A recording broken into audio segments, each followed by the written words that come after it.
Vale, perfecto. Bueno, ante todo, buenos días o buenas tardes a todas y todos, allá donde nos estén viendo y escuchando.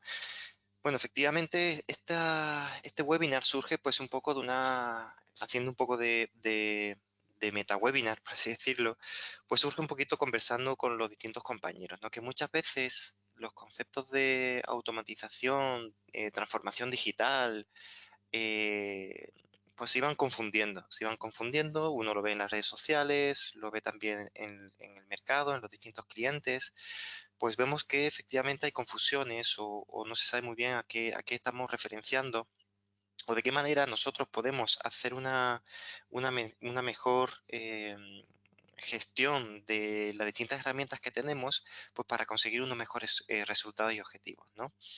En este sentido, lo que vamos a ver es dentro de esto llamado transformación digital, que es cómo pasamos de la transformación digital a conceptos de automatización, etapas en las que podemos contemplar o etapas donde nosotros como organización podríamos ir definiendo en qué momento podríamos ir haciendo esa automatización digital de los distintos procesos, cuáles son los distintos cambios o planificaciones que podríamos hacer para llegar a distintos modelos de automatización y por último, pues ventajas y beneficios, ¿no? Algo muy rápido y que yo creo que durante todo el proceso o durante todos estos 30 minutillos que tenemos, pues lo vamos a ir conversando, ¿no? La verdad es que bueno, es algo que es bastante sencillo de interpretar.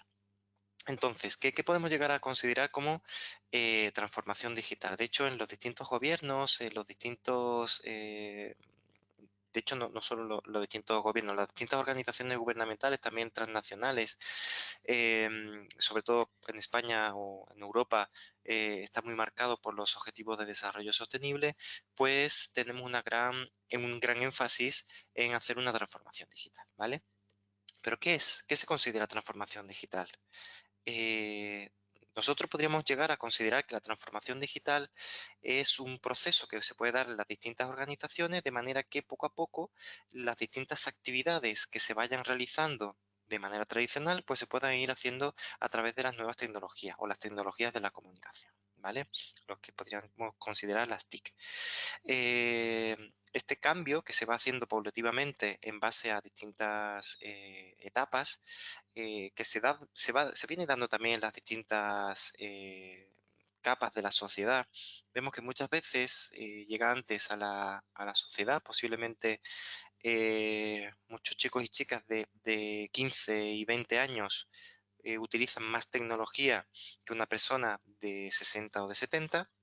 Y efectivamente, eso es un poco contraproducente, porque posiblemente las personas de entre 50 y 70 años pues estén dirigiendo grandes compañías o grandes organizaciones y los chicos de 15 a 20 años pues son consumidores de las propias empresas que estas personas dirigen, ¿no? Y hay una brecha en la cual esas personas de 60 años no son capaces prácticamente de, yo qué sé, de escribir un correo o ejecutar una actividad en una plataforma o abrirse una cuenta en TikTok y después los otros pues son súper rápidos y pueden localizar y entender ciertos conceptos que de otra manera no lo podríamos llegar, ¿no?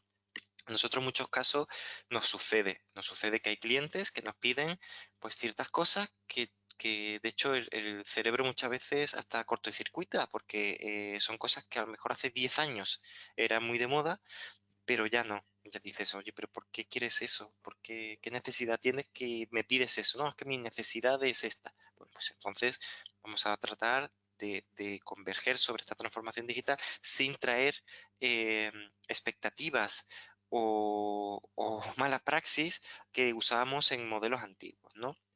Por eso, ese segundo párrafo, en el cual el principal cambio que debe asumir las organizaciones es a una cultura organizacional. La cultura organizacional de la transformación digital no es pasar de una libreta que tengo en papel a pasarlo a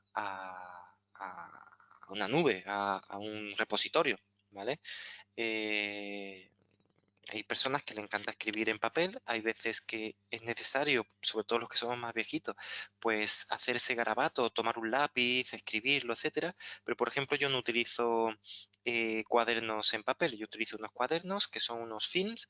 Tú escribes, cuando terminas le haces una fotografía, lo subes a una nube y después lo borras. Si quieres utilizar esa nube para algo, lo haces. Pero cada vez lo uso menos. Casi más utilizo pues herramientas para pintar. Yo utilizo para pintar, me reúno con los compañeros o con las compañeras y y pintamos. Empezamos a pintar, utilizamos herramientas de esquemas mentales, utilizamos el propio Subtool para hacer ciertos conceptos. Entonces, efectivamente, eh, eh, es un cambio más de pensamiento, ¿no? Es una gestión pues, que nos va llevando poco a poco a esa interpretación, ¿vale? ¿Y qué significa, antes lo he dicho, qué significa o qué importancia tiene esto de los objetivos de desarrollo sostenible, em, la transformación digital? Pues efectivamente se considera que si los países están llevando a cabo una mayor transformación digital, el trabajo generado y el propio trabajo que se hace a través de la transformación digital, pues va a ser de mayor calidad, ¿vale? Aquí una de las características que lleva, pues es que las personas, si antes tardaban 45 horas semanales en hacer sus actividades, pues seamos capaces de reducir ese número de horas a la semana para conseguir más resultados, ¿vale? Entonces es verdad que cada vez a nivel mundial pues se considera que el número de horas trabajadas pues empieza a disminuir o debería ir disminuyendo en base a pues, que podamos tener tiempo para desarrollarnos con otras cosas, poder mejorar la calidad de nuestros trabajos, nuestros problemas derivados de una gran dedicación al trabajo y no a aspectos sociales de nuestra vida pues deriva en distintos tipos de enfermedades mentales, en una gran plaga a nivel mundial, pues efectivamente seríamos capaces de bajar esos tiempos y aumentar la productividad, ¿vale?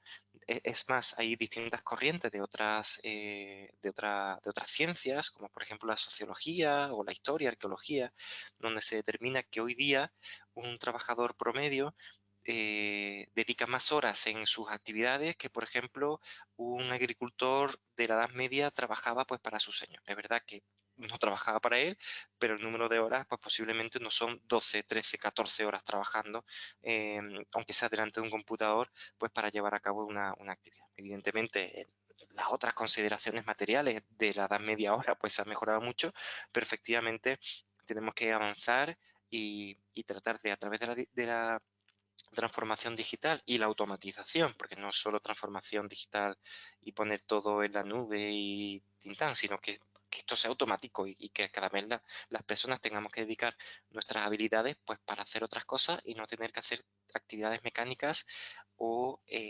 actividades que puede ser que cada uno lo haga de alguna manera, etcétera, ¿no? Y perdamos un poco los focos. Entonces, hemos hablado de la transformación digital y ahora pasaríamos de la transformación digital a la automatización. Es decir, cómo nosotros desde una gestión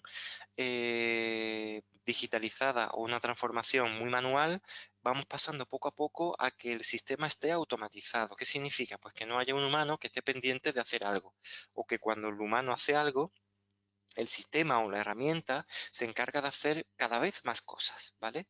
Eso no quiere decir que las máquinas, eso lo conversaremos un poquito más adelante, haga cosas que no puede hacer un humano, lo podrá hacer más rápido.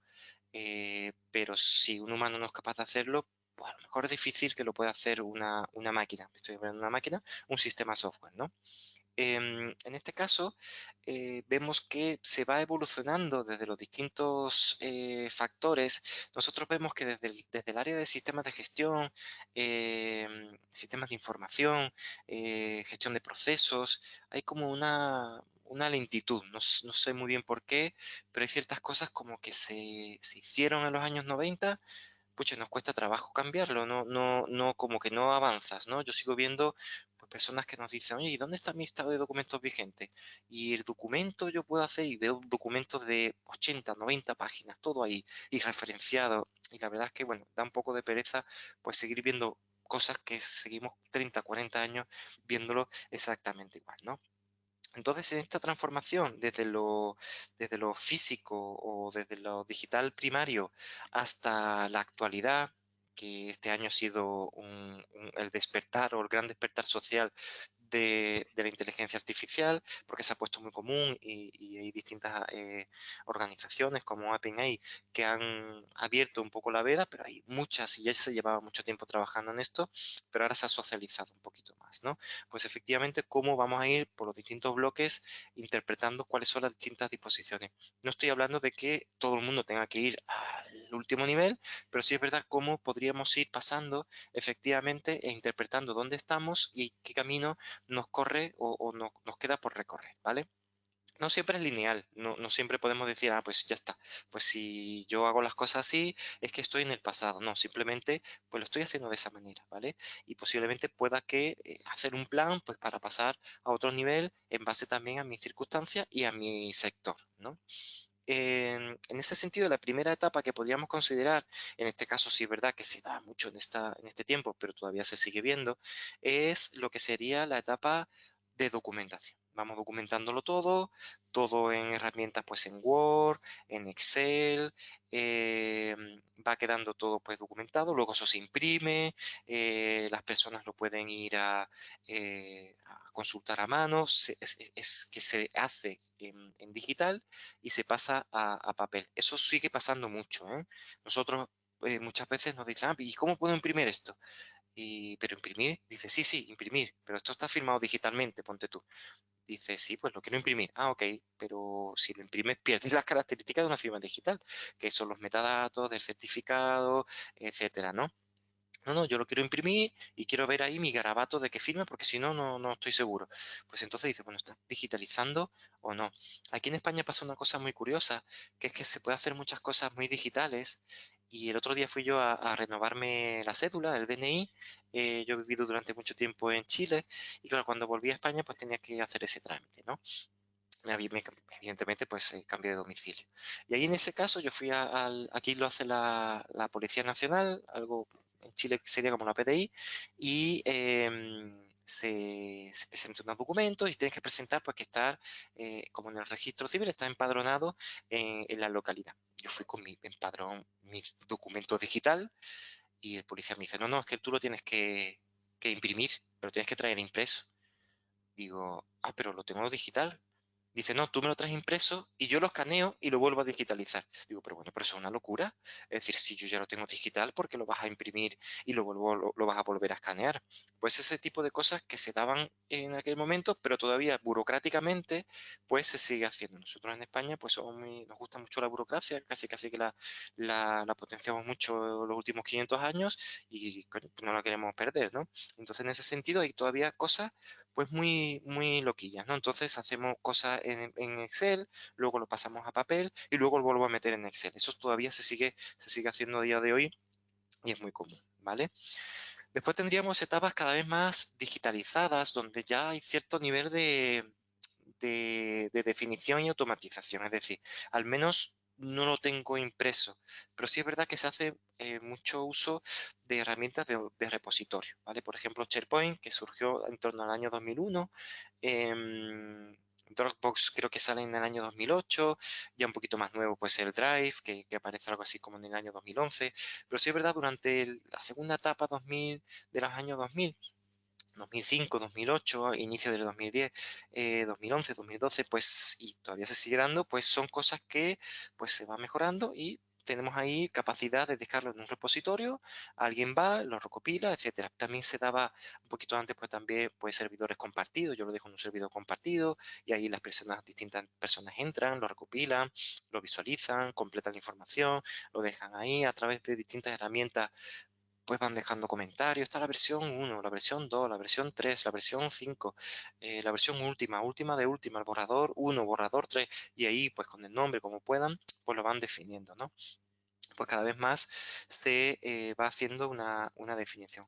al menos tener un repositorio, pues al menos tener un repositorio donde alguien pueda dejarlo ahí alojado, pues no está mal, es algo que efectivamente se puede ir definiendo. Empiezan a aparecer los distintos chats, los chats de BlackBerry, por ejemplo, en aquella época pues fue bastante interesante, pues chat de propio Windows, pues también se tenía ahí cierta capacidad de comunicación y de organizarnos, pero fue el correo electrónico cuando se podía asociar y se le dieron mucha funcionalidad al correo electrónico, se podían etiquetar, etcétera, ¿no? Ya luego Google pues cambió con Gmail un poco más el paradigma, pero también efectivamente se sigue trabajando así. La tercera etapa, que es un poco la etapa que la gran mayoría de las organizaciones están o solicitan estar, es esta de ya automatización de procesos como tal. Es decir, ya tengo una digitalización, ya tengo los documentos, distintos sistemas, distintos servidores o en la propia nube, lo tengo en distintos sitios y ahora quiero que ese tipo de cosas, también había software, no quiero entrar en detalle, pero los ERP de la época en los años 2000 pues eran muy sencillitos, se metía datos y eran como que tablas en Excel, pero embebidos en un sistema, son como bases de datos. Luego en este caso de automatización ya empezamos a definir distintos aspectos ligados a información de relevancia, ¿no? Donde empieza a aparecer conceptos como el BPM y los BPMS. Es verdad que aparecieron un poquito más anterior, pero en esta última etapa pues se le da un poquito más de definición. Vuelvo a hacer un inciso y no quiero que se me interprete como que esto es por fecha, ¿no? Es decir, pues ya está, pues la fecha sí, ya está, sino que poco a poco son cosas que van surgiendo, pero no necesariamente tiene que ser en un espacio temporal lineal, ¿vale? Dicho lo cual, pues aquí, pues evidentemente nosotros somos capaces de identificar los distintos procesos, automatizarlos en distintas herramientas y a partir de ahí van pasando esa información de manera automatizada. Es decir, yo hago algo y la máquina hace algo por mí de una manera más automatizada. Antiguamente se podían hacer cálculos, aquí ya son decisiones un poquito más, son decisiones como si fuese un humano. Ah, no, pues esto es, que has decidido esto, pues entonces te enseño esta información. Ah, pues entonces te voy a mandar un correo. Ah, no, pues entonces va y se lo envía a esta persona, etcétera, ¿no? Entonces ahí el diagrama de flujo que podríamos llegar a tener en nuestro esquema mental del mapa de proceso o de nuestro proceso cuando estamos documentando nuestro procedimiento, pues se va haciendo vivo, se va haciendo real. De manera que poco a poco los procesos van tomando referencia. Esto es algo muy común, pues yo tomo algo y lo voy pasando por una cadena, ¿vale? Pues por ejemplo, tomo un documento y el documento te lo paso a ti, tú lo revisas, me haces una serie de observaciones, me lo pasas a mí, yo lo paso a otro estado, está en revisión, en aprobación, etcétera, ¿no? Poco a poco, pues va el objeto va pasando por un flujo. Pero es el objeto. Puede ser un Excel, puede ser un Word, puede ser cualquier cosa, lo voy pasando de un sitio a otro. Puede ser simplemente una solicitud. La solicitud la voy pasando de un sitio a otro. O un formulario. El formulario lo voy pasando de un sitio a otro y de un estado a otro. Y sobre eso lo voy metiendo comentarios, observaciones, etc. En este caso, pues una de las características de automatización que son muy relevantes y que debemos tener muy en consideración para reducir y mejorar los tiempos y bajar el número de incidencias o de errores que se pueden provocar. Las máquinas también pueden provocar errores, pero somos capaces de automatizar la detección de ese error y entonces somos capaces de disminuir mucho ese tipo de errores, ¿vale? Por eso en muchos casos cuando uno identifica y hace una evaluación de controles, si el control es adecuado o no, pues hay algunas metodologías que dice, bueno, ¿y el control está automatizado? Pues si está automatizado, eso quiere decir que va a tener menor consideración en el, o ese control tiene mayor validez que es algo en que lo hace manualmente. No siempre es así, pero habitualmente como que le da un plus, ¿no? En este caso, la interconexión de datos es fundamental, ¿vale? Hoy día ya no nos extrañamos, pues, acceder a una web, me voy a registrar y me dice, ¿quiere autenticarse con su cuenta de Google, de Facebook, de no sé qué? Entonces uno dice, pues me voy a identificar con mi cuenta de Google, ¿vale? Y eso es el OAuth, ¿vale? o mi cuenta de Microsoft. Entonces, esa información yo ya no tengo que volver a decir, venga, pues meta aquí sus datos, quién es usted, decida su contraseña, no sé qué, no sé cuánto. Es muy latoso para el usuario hacer eso. Incluso la autenticación, meter usuario, contraseña, después no sé qué, luego me manda no sé cuánto. Pues empieza a ser cada vez más complicado o muy ineficiente, ¿vale? Además, las contraseñas tenemos que ser muy importantes, etcétera, muy sólidas. Entonces, al final, modelos de integración de datos pues nos permiten agilizar mucho la información. Que la información que está en un sitio digitalizada, no como el caso este del DNI que está digitalizado, lo dejo impreso y luego lo dejo otra vez digitalizado, sino que ya está en una base de datos y yo lo quiero pasar a otra base de datos, pues que sea lo más automatizado posible. Y eso se puede gatillar en base a una serie de consideraciones que es de una manera natural. Se da de una manera natural pues como en un proceso mental. Yo voy pensando y digo, esto, ¿y qué ha pasado aquí? No, pues esto lo tiene que hacer tal persona. Pues eso, que yo lo puedo llegar a pensar, pues que lo haga la máquina. ¿Vale? Pues entonces tráeme el dato de la base de datos de no sé qué. Pues entonces ahora me tienes que hacer tal cosa. Pues ahora te voy a dar paso porque efectivamente ya estabas autenticado en otro sistema. No te voy a pedir otra vez que te autentique porque sé que eres tú, ¿vale? Y en esa transición, pues hay capas de seguridad, etcétera. Entonces, este tipo de consideraciones a pleno año 2023, pues es muy importante, ¿vale? Considerar que lo que está automatizado tiene que permanecer cuanto más tiempo automatizado. Es decir, para mí, llevar un dato de una base de datos a otra base de datos manualmente, eso es manual, eso es volver al siglo pasado. Cuanto más automatizado, debe estar todo automatizado. Y lo ideal y lo que tenemos que tender es que desde el inicio hasta el final, yo no tengo que ir pasando datos de un sitio a otro, que el sistema o el conjunto de sistemas lo haga por nosotros, ¿vale? En este sentido, lo mismo considerando una de las máximas de la gestión de procesos, ¿no? Que sería el llamado ciclo de Deming o ciclo PDCA, ¿vale? O PHVA o como queramos llamarlo, ¿vale? Em, eh, Claro, si nosotros tenemos herramientas para planificar, ¿vale? Yo estoy haciendo una planificación. Luego tengo que decirle a unas ciertas personas que tienen que hacer ciertas cosas. Esas personas hacen las cosas y tienen que identificar aquello que han hecho y tienen que ir determinando y verificando que la situación o las actividades se están llevando a cabo. Luego tenemos que hacer un seguimiento para verificar que esas actividades se están llevando a cabo. Y en el caso que no se estén llevando a cabo o los resultados no sean los esperados, pues establecer planes de acción o actuar para enderezar las distintas actividades, definir los nuevos mejoras de proceso, nuevas metas, nuevas definiciones, acciones correctivas, lo que queramos botellas de mejora, etcétera, lo que sea, ¿no? Pero en este sentido, una de las características que tendríamos que tener en cuenta es que, y un poco la máxima anterior, si yo inicio automatizando algo, eso debe estar automatizado de inicio a fin. Tengo que tener herramientas, no tiene por qué ser solo una, pero las herramientas de la mejor manera posible tienen que estar lo más automatizada posible. Es decir, si yo tengo una herramienta donde puedo meter un evento y ese evento luego yo tengo que coger cierta información y me la tengo que llevar a otra herramienta para meter una tarea. Esa tarea luego tengo que ir a otro sitio para preguntar a ver si está hecha o no. Luego tengo que hacer un seguimiento para verificar y hacer otra cosa y no sé de dónde viene y tengo que volver a digitalizar la información. Vamos perdiendo muchos datos. Y no solo perdiendo datos, como decía, todo aquello que no está automatizado está más sujeto a errores. Ese conjunto de errores se dispara. Entonces, en este caso, en lo que sería el proceso de mejora continua, se podría resumir como PDCA, pues tendríamos que tener mucho en cuenta eso, que siempre que estemos pensando en procesos PDCA, tendríamos que ser capaces de que la automatización vaya desde que estoy iniciando el proceso de P, análisis de riesgo, contexto, lo que sea, hasta que estoy definiendo qué cosas voy a ir haciendo, hasta los distintos seguimientos, indicadores, etcétera, hasta la propia definición de acciones, pues planes de mejora, hallazgos, acciones correctivas, lo que sea. Entonces tengo que ir haciendo que todo sea lo más depurado posible.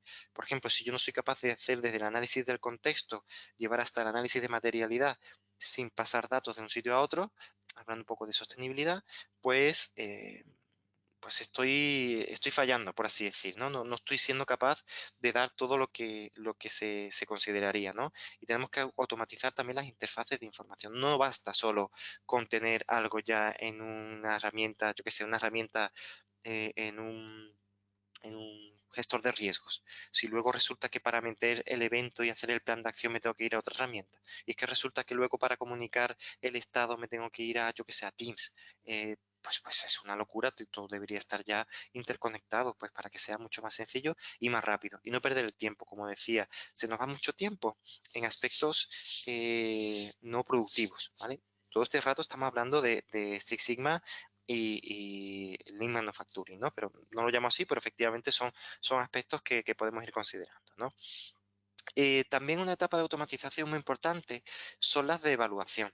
¿A qué me refiero con evaluación? Pues, por ejemplo, si nosotros pensamos, esto se traduce en mi matriz X y yo tengo pues una matriz para gestión de riesgo, para mi análisis de contexto pues voy metiendo información así, luego mi necesidad y expectativa también meto Excel, tradicionalmente hemos tenido Excel, metemos formulitas y solo voy pasando pues de una pestañita a otra, que como habitualmente trabajamos pues para ver, coño, pues mi flujo es una pestaña, hago esto, luego hago otra cosa con la siguiente pestaña, hago esto en la siguiente pestaña. Pero efectivamente lo ideal sería que de manera colaborativa seamos capaces desde el análisis del contexto o desde la propia gestión de riesgos, ser capaces de identificar cuáles son, pues, por ejemplo, el alcance de mi evaluación de riesgo, pues mis procesos. Si yo tengo una aplicación que tengo mi inventario de procesos, con mis procedimientos, con quién es responsable, cuál es mi información del proceso, el alcance, etcétera, pues lo tengo que tomar en la evaluación de riesgo. Ese proceso tiene a su vez una serie de subprocesos o actividades. Y después esas actividades además son actividades críticas y esas son las actividades críticas que voy a identificar. ¿Y por qué estás tomando esta? Ah, sí, porque estoy mirando que tengo una serie de métricas y esas métricas me están dando información de que recurrentemente aquí tengo un problema. Entonces ahí hago una definición, establezco cuál es el alcance y todo eso sigue siendo un proceso. Y después vemos la identificación de los peligros, las amenazas, las vulnerabilidades, llamémoslo X, y luego ahí identificaremos cuál es el riesgo inherente, etcétera. Pues todo eso, en base a una serie de cálculos, puedo tener con distintos niveles, que si probabilidad, que si impacto a las personas, que si impacto al medio ambiente, que si impacto a bueno, lo que sea, ¿no? Las distintas metodologías, ¿no? Entonces, en ese conjunto, pues nosotros tendríamos que ser capaces de que esto, que puede ser un tema muy trascendental, se pueda hacer de una manera automatizada. Es más, por qué pasar de un modelo etapa 2 donde tendríamos Exceles a este modelo? Porque al final, ¿qué es lo que pasa? Que las personas automatizamos cosas que no deberíamos automatizar. ¿Y qué hacemos? Pues lo que hacemos es copiar. Copiamos y pegamos y entonces empieza como a mutar esa información y 5 años después, 5 copias o 30 copias después, aquello ya no tiene ningún sentido. Entonces lo ideal sería, ¿y por qué no lo hacemos siempre desde cero? Pues porque es mucho trabajo, volver a identificar todo, volver a meterlo todo, identificar la información, que no se te vaya un dato, que no deje de funcionar, hay alguien tocó no sé qué. Entonces eso, pues claro, como es muy costoso, pues no se hace. Y al final, ¿qué se hace? Pues se pasa una mala práctica, que es copiar. Yo copio, cambio 4 datos y ya está. Pues si yo tuviera herramientas para hacerlo de una manera más dinámica, donde realmente es un proceso de mejora continua para identificar cuáles son mis distintos riesgos o mis distintos elementos, también cumplimiento legal, por ejemplo, o mi evaluación de impacto ambiental, o mi cumplimiento de, de cumplimiento normativo o cumplimiento de requisitos que yo tengo que tener con mis clientes, pues ese tipo de cosas, o cumplimiento de riesgos dentro de un proyecto, pues ese tipo de cosas, pues tendríamos que ser capaces de gestionarla de una manera pues lo más lineal posible, ¿vale? En otro ámbito, pues efectivamente tenemos la posibilidad de automatizar todo esto, pues desde la documentación, la información que va pasando en SPPMS, las evaluaciones, pues también poder consumir esa información. Va dejando, yo antes lo comentaba, esas métricas, vamos dejando como miguitas de pan por el campo, todo lleno de miguitas de pan. Pero claro, de alguna manera hay que darle un sentido. Y ese sentido de miguitas de pan o de datos la tendremos que ir recopilando todas. Y esto es un gran problema que también tenemos en los distintos sistemas. yo tengo un ERP, yo tengo un CRM, yo tengo un sistema de comunicación, yo tengo un sistema de gestor documental, tengo otro de hallazgo, tengo otro de canal de denuncia, tengo otro, y todo eso va generando una cantidad de datos y luego yo la tengo que ir recopilando, recopilando, recopilando, recopilando. Pero si es que esa información no está normalizada, es muy difícil recopilar. ¿A qué me refiero con normalizada? Es decir, si cada uno, una unidad de negocio, si esa unidad de negocio o una unidad de servicio o proceso, en cada sistema está definido de una manera, está llamado de una manera, pues es muy difícil cruzar la información. Entonces habría que hacer procesos de normalización que son muy costosos, etcétera. Entonces lo ideal sería que todo se haga con una mirada integradora. Es decir, este dato a mí nadie me ha dicho nada, pero yo lo voy a dejar de manera que si hay otra persona que está usando otra herramienta y allí lo está llamando de esa manera, pues que se llame todo igual y se va haciendo esa identificación común. Y a partir de ahí empezamos a poder tomar datos. O puede ser que alguien mida una información mensual con una serie de parámetros, uno en kilovatios, otro en megavatios, uno con no sé qué, otro con no sé cuánto. Entonces hay que hacer procesos de normalizaciones porque las organizaciones no están pensando en que efectivamente somos una entidad sistémica y tenemos que hacer las cosas pues con una definición lógica. Por eso decía que era mucho tema cultural, ¿no? Entonces, en este caso, tenemos que tener todos bien los datos definidos. Esos datos deben estar validados, deben estar normalizados, porque si no cometemos errores, ¿vale? El Business Intelligence, derivado con distintas herramientas, pues no es magia. Nosotros tenemos que ser capaces de que los datos estén correctos, no se cometen errores, que la información que está de un sitio corresponde y tiene una lógica con la otra, y a partir de ahí definirlo de una manera determinada para que ese dato se transforme en información y esa información se pueda determinar, se pueda pasar a conocimiento y ese conocimiento se transforme a decisiones humanas, ¿vale? Decisiones humanas o no, ¿vale? Que sería el siguiente paso. La etapa 4 sería que a partir de los distintos datos, a partir de las distintas informaciones, a partir de las distintas reglas de negocio, pues nosotros seamos capaces de interaccionar con inteligencias artificiales, que esto lo hemos visto en la ciencia ficción desde hace 50 años, de los años 70, y es básicamente pues tener inteligencia artificial u otra entidad que sea capaz de contrastarnos datos, validarnos datos, etcétera, ¿no?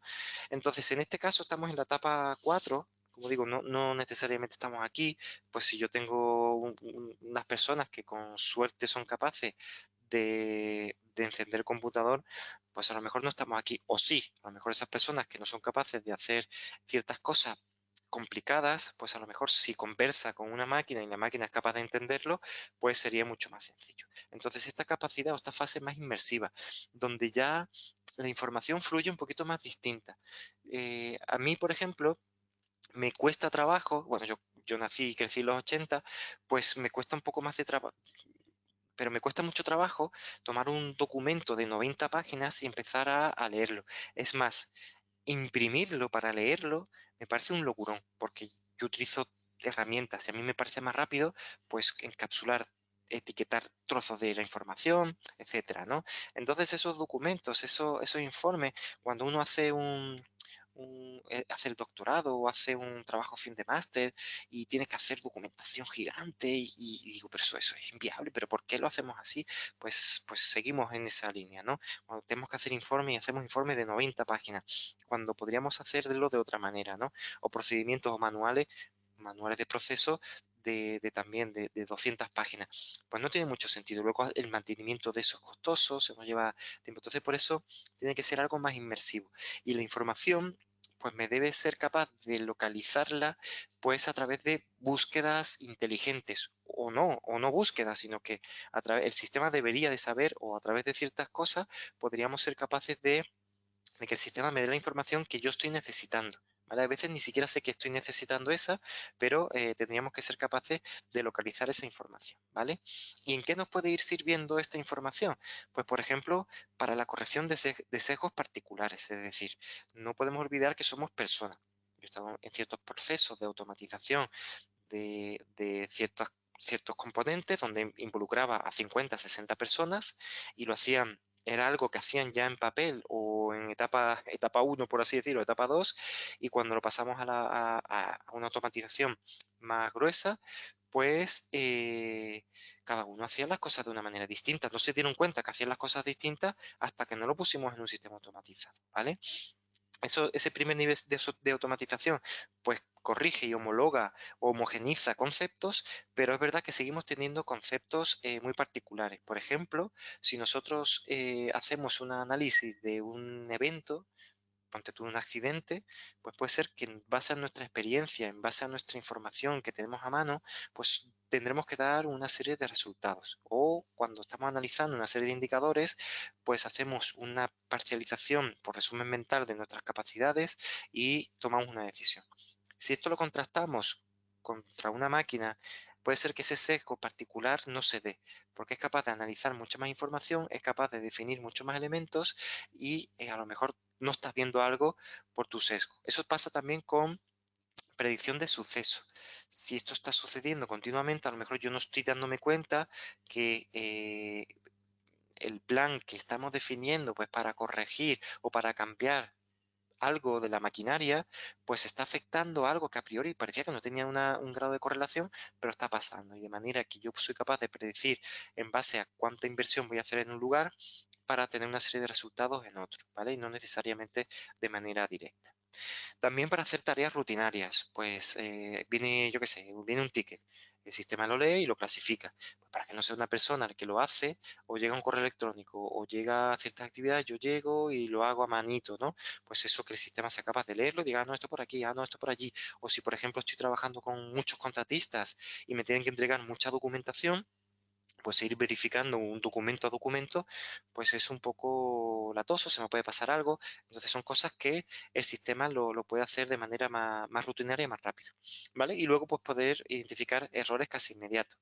También pues puede ser que estemos cansados o lo hemos visto mil veces y no nos damos cuenta, eso pasa muchas veces con el ojo fresco y una máquina pues no se cansa nunca, lo va a mirar y si encuentra algo que no está bien, lo va a identificar. Esto está sucediendo mucho con identificación de objetos, ¿no? Objetos que yo estoy viendo algo y digo, ah, está todo bien, y lo paso adelante. Pues puede ser que no esté bien, ¿vale?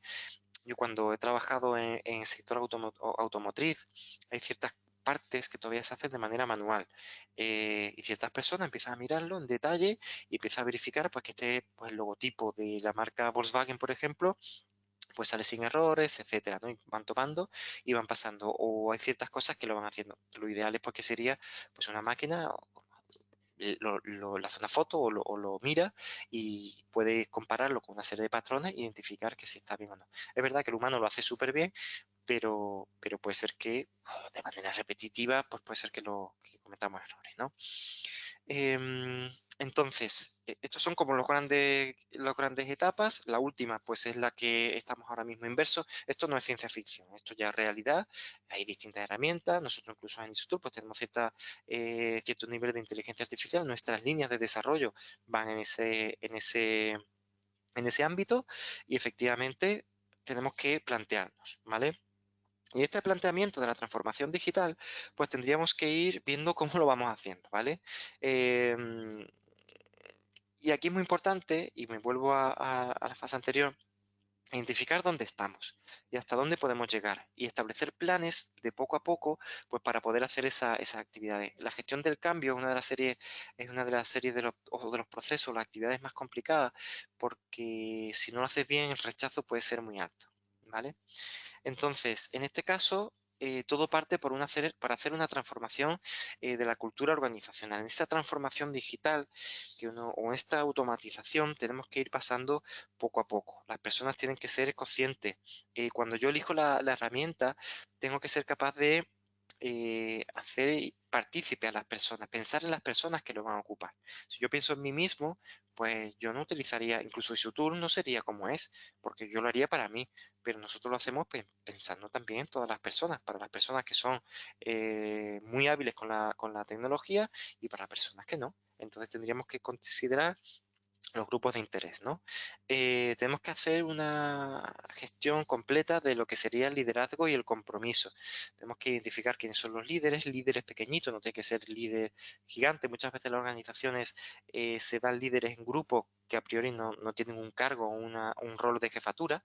Entonces esos líderes tendrían que ser capaces de hacer o fomentar esa transformación digital. Esa transformación digital con el cuidado de que no sea una reproducción de lo que se tenía antes, que eso suele pasar. Eh, entonces, si no hay un liderazgo capaz de facilitar la transformación digital, puede ser que lo que tengamos en papel o en formato tradicional, pues al pasarlo al sistema automatizado, pues no está del todo bien. Y eso sucede muchas veces y hay que generar un liderazgo, y ese liderazgo, pues a lo mejor yo tenía previsto hacer esta implementación en 6 meses, pues a lo mejor la tengo que hacer en un año, pero no puedo hacerlo en 6 meses haciéndolo mal. Pues preferiría hacerlo de una mejor manera, ¿no? Entonces es necesario hacer este conjunto de elementos muy colaborativo, que pase por distintas manos, que participe las personas del área de TI, que participe el área de sistema, el área de administración, el área usuaria final, distintos ramos del área usuario final, y a partir de ahí pues se puede tomar un plan de definición, que uno de ellos es seleccionar la herramienta. Pero hay muchas cosas, ¿no? Como digo, son muchos elementos y tiene que haber una especie de plan maestro hacia de la automatización de procesos o digitalización. ¿En qué podríamos automatizar? Pues, pues prácticamente, escuchándome, o si yo me retraigo a lo que he ido conversando en estos últimos minutos, pues posiblemente tengo que ir definiendo y gestionando pues la información de todos los distintos procesos, ¿no? Estructura de información, proceso, evaluación de elementos, etcétera, ¿vale? A la hora de determinar y elegir eh, estos pasos, pues tenemos que definir y seleccionar siempre si es el momento oportuno, identificando también los distintos riesgos que podríamos llegar a determinar, ¿vale? Voy a ir un poquito más rápido, me estoy extendiendo mucho y sé que es muy interesante, y esto que estoy diciendo se, se deja esa impronta dentro de visualización de una herramienta como ISOTOOL. Por eso quiero dejar paso a Leslie rapidito. Un plan de gestión donde yo voy a definir cuál es mi plan, cuál es la oportunidad, cuáles son los riesgos, cuáles son los distintos objetivos que quiero marcar, cuáles son lo que tengo que ir haciendo, las verificaciones y la actuación también, pues para que decidamos cosas. Hay veces que tenemos previsto una cosa y veo que efectivamente necesitamos hacer una conexión, etcétera, ¿vale? Distintas cosas, ¿vale? Y tenemos que considerar pues una serie de factores a la hora de automatizar. Primero, pues que no siempre se tiene que hacer, como he dicho, no es una linealidad temporal, podemos hacerlo de distintas formas, tenemos que buscar los momentos. En software hay un concepto que es el de obsolescencia, que se debe considerar, y la obsolescencia hoy por hoy es cuestión de meses. Entonces tengo que ser capaz de que cuando yo tengo ese plan, pues las decisiones tienen que ser dinámicas, es decir, no me voy a fijar o atrapar en una tecnología, no me voy a atrapar en una sola herramienta. Esa herramienta es capaz de ser dinámica, se adapta a mí, crece conmigo, etcétera, ¿no? Y con las ventajas, pues es muy clara, como hemos dicho, pues permite agregar valor a la propia compañía. De hecho, una de las grandes ventajas, pues esa consecución del objetivo de desarrollo sostenible, que como humanidad, pues tendríamos que tratar de llegar hacia ahí. Establecemos cultura, nos equivocamos menos, nos hacemos más delgaditos en cuanto a la gestión, esa burocracia que decía, pues nos la quitamos de encima, las personas están menos estresadas, las tareas repetitivas no las hago yo, que suelen ser muy cansadoras, las hace otra serie de personas, etcétera, ¿no? Entonces ese tipo de ventajas, pues es bueno que la tengamos en cuenta, porque a través de estas ventajas, pues son también como mis objetivos, hacia dónde quiero partir y por qué voy a iniciar este camino, ¿no? Bueno, y básicamente hasta ahí quería llegar, así que doy paso a Leslie, y que seguro que va a ir afianzando ciertos conceptos pues con nuestra herramienta, ¿vale?